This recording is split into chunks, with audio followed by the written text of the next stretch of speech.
ஒவ்வொரு சிறிய நெல்மணியும் முக்கியம், ஒவ்வொரு நொடியும் முக்கியம். ஒவ்வொரு நெல்மணியும் சேர்ந்தால்தான் அறுவடை, நொடிகள் சேர்ந்தால்தான் வாழ்க்கை. ஆம், சிறியது என்றும் எதையும் புறக்கணிக்காதே. ஒரு பருக்கை கூட உணவாகும், ஒரு நொடி விதியாகும். சுந்தரம் என்பவரின் வாழ்க்கையை பற்றி தான் நாம் பார்க்க போகிறோம். சுந்தரம் என்பவர் நம்மை போன்ற ஒரு சாதாரண மனிதர் தான். சுந்தரம் ஒரு சிறிய நகரத்தில் வாழ்ந்த இளைஞன். அவனுக்கு வாழ்க்கை மீது பெரிதாக ஆர்வம் எதுவும் இல்லை.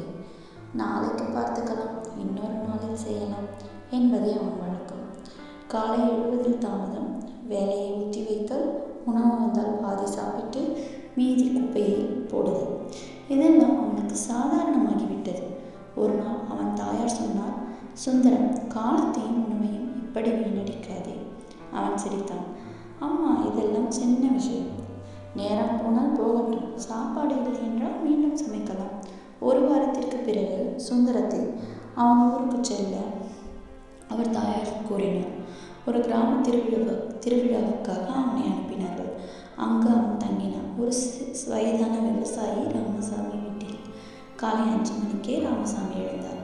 சுந்தரத்திற்கு ஒரே ஆச்சரியம், இவ்வளவு சீக்கிரம் எழுந்து இவர் என்ன செய்ய போகிறார் என்று. சுந்தரம் தூங்கிக் கொண்டிருந்தான். காலம் காத்திருக்காதுப்பா என்று அவர் கூறியதை கேட்டு சிரித்தான். ராமசாமி வயலுக்கு சென்றார். மதிய உணவில் ஒரு எளிய சாதமும் காய்கறியும் மட்டுமே அவர்கள் சமைத்திருந்தார்கள். சுந்தரம் அதிலும் பாதி சாப்பிட்டுவிட்டு இதையை விட்டு எழுந்தான். அப்பொழுது ராமசாமி மெதுவாக கேட்டார், உனக்கு இந்த ஒரு பிடி சாதத்தின் மதிப்பு தெரியுமா? எங்கிருந்து வந்தது தெரியுமா? சுந்தரம் அமைதியாக இருந்தான். ராமசாமி அவனை வயலுக்கு அழைத்து சென்றார். இந்த ஒரு அரிசி பருக்கைக்கு மழை தேவை, வெயில் தேவை, உழைப்பு தேவை, காலம் தேவை. ஒரு நாள் தாமதமானால் பயிர் அழியும், ஒரு நொடி கவனக்குறைவானால் அறுவடை கெடும். அவர் மண்ணிலிருந்து ஒரு நெல்மணியை எடுத்து காட்டினார். இது சிறியது, ஆனால் இவையெல்லாம் சேர்ந்தால்தான் நம் பசி ஆறும். ஒரு குடும்பத்தின் பசி இந்த நெல்மணிகளில் தான் இருக்கிறது. இவை இருந்தால்தான் அந்த குடும்பத்தின் பசியை போக்க முடியும். சுந்தரத்தின் மனம் கனத்தது. அந்த இரவு மின்சாரமும் இல்லை, வயிறு பசித்தது, உணவு குறைவாகவே இருந்தது. அன்று சுந்தரம் ஒரு பருக்கையை வீணடிக்காமல் சாப்பிட்டான். அவனுக்குள் ஒரு எண்ணம் எழுந்தது. நான் காலத்தை வீணாக்கினேன், அது எனக்காக காத்திருக்கவில்லை. நான் உணவை வீணாக்கினேன், அது ஒருவரின் உழைப்பை அவமதித்தது. அவன் நகரம் திரும்பிய பிறகு முழுதாக மாறியிருந்தான்.